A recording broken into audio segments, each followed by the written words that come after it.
What is up na naman guys? Welcome again to this channel na kung saan nag-unbox tayo. Gumagawa ng mga project reviews sa mga random items na napapurchase online at kung saan pa. For my consumption and for your references also kung bibilhin mo ba ito o hindi. And whatsoever pa. So let's go! So in this video guys, we are going to install this. Of course, alam niyo na to, nasa title naman ng video, this is a universal ducktail spoiler. So, i-install natin to sa sasakyan and then we are going to make a review about this. But first things first, let's get into details. So, I purchased this from Car Accessories JN at the price of 388 lang guys. Napakamura. And of course, syempre napakamurang item lang nito kasi simple lang naman to. Hindi naman gaya ng mga ducktail talaga na magpapa-forge ka ng mga carbon fiber o kaya ano dyan na talaga abutin ka sa presyo ng ilang libo, no? So, let's take a look ang itsura na ito. So actually guys, ito nabuksan ko na dati yan. Ngayon ko lang i-install. So, ito siya. It is made from rubber. And then, meron siyang 3M na double-sided tape here para pandikit dun sa edges niya. And then, may kasama siyang ito, for both edges. Itong ducktail, universal ducktail spoiler natin, no? Ito lang naman ang kasama. So, I'm going to show you how will I install it. So, let's go. Dito na tayo sa sasakyan. Siyempre, first things first, siguraduhin malinis yung pag-i-installan nito. Punasan muna natin. So, this ducktail spoiler should look like this kapag na-install na siya, no?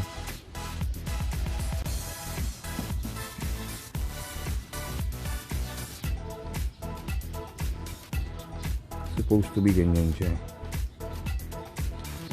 Ayan.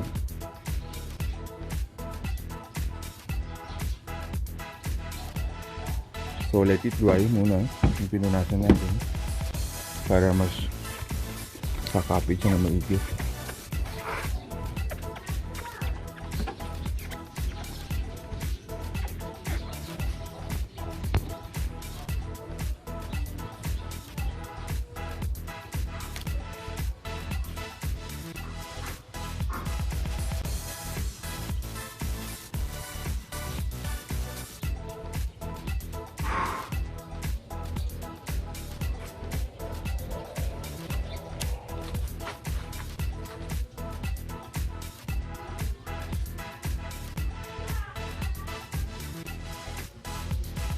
So, first, i-install muna natin ito para may guide tayo sa paglalagay nito.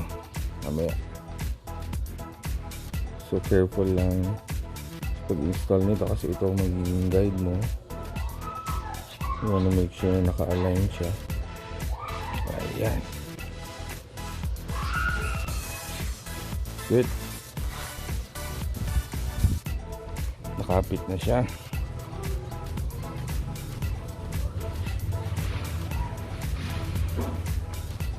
So, if you notice, may excess siya. So, you have to cut that using a cutter. This one. Of course, be very careful in cutting para hindi mo madali yung crank mo. Mas mainam siguro kung meron ito. Just like that. You can feel it naman yung edge nitong natin.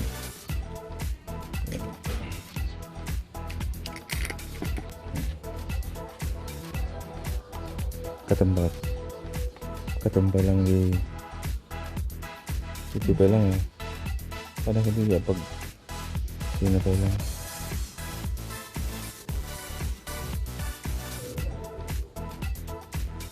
Nagulong ko lang.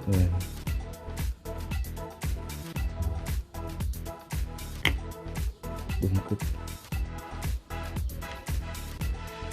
Yun.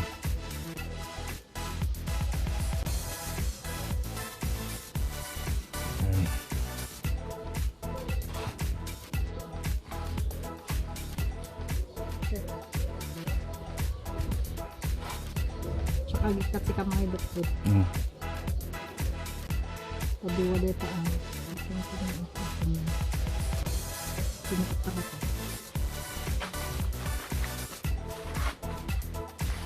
Tumata ko, iba't batog mo na kasi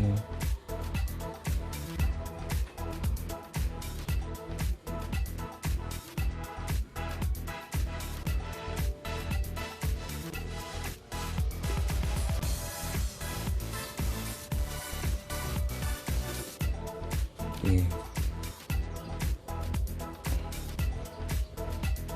Op. Medyo umulig dito yung part. So,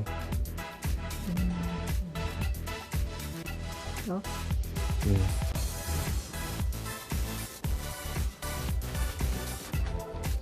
Op. dito na alam namin. Ngayon mo unang lapan dito may isang photo. Ang saksak ko. Dito lang mga nasipan siya. Sige, sige.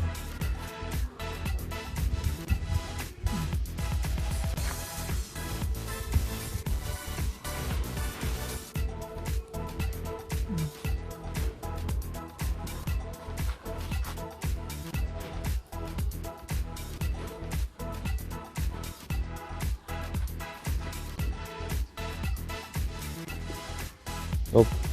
Meron.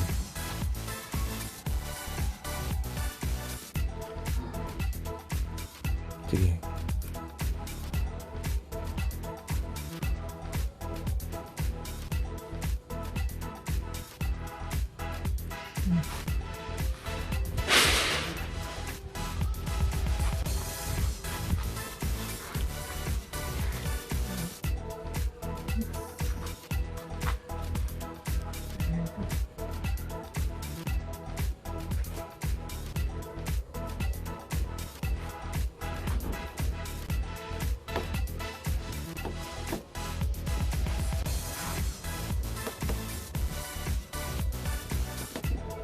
So ayan guys, na-install na namin at ganyan ang kinalabasan.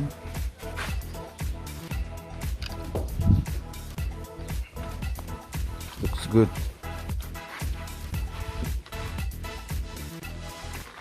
This is the excess. At so, ayun nga guys, na-install na natin yung universal ducktail spoiler sa sasakyan namin. So it's a good item. Actually, I have a pros and cons sa item na to. Of course, unahin natin yung pros niya. So, ang maganda sa item na to is very cheap. So, yun, very cheap at 300 plus. And then, pangalawa is it is easy to install. And then, pangatlo, of course, kung madali siyang install, madali rin siyang tanggalin.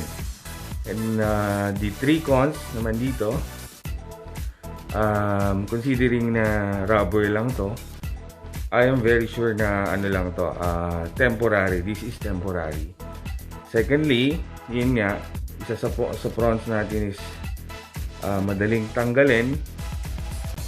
Kapag nagpark ka sa mga alanganin na lugar, be very careful kasi with a strong strength, talagang madali siyang mabunot or hablutin, considering na ang reinforcement lang nito is yung double-sided tape na yon. And third is hindi siya kasing durable ng mga na-forge na carbon fiber etc. na talagang talagang fix siya na ini-install sa likod ng sasakyan mo. But anyway, this item is good. If I'm going to rate it out of 10, I'm going to say 7.5 out of 10. It's a very good item. Of course, what do you think about it? Comment down below. Feel free to subscribe. Notification bell, tap nyo na rin yan. see you in my upcoming video. Thank you for watching. Peace out.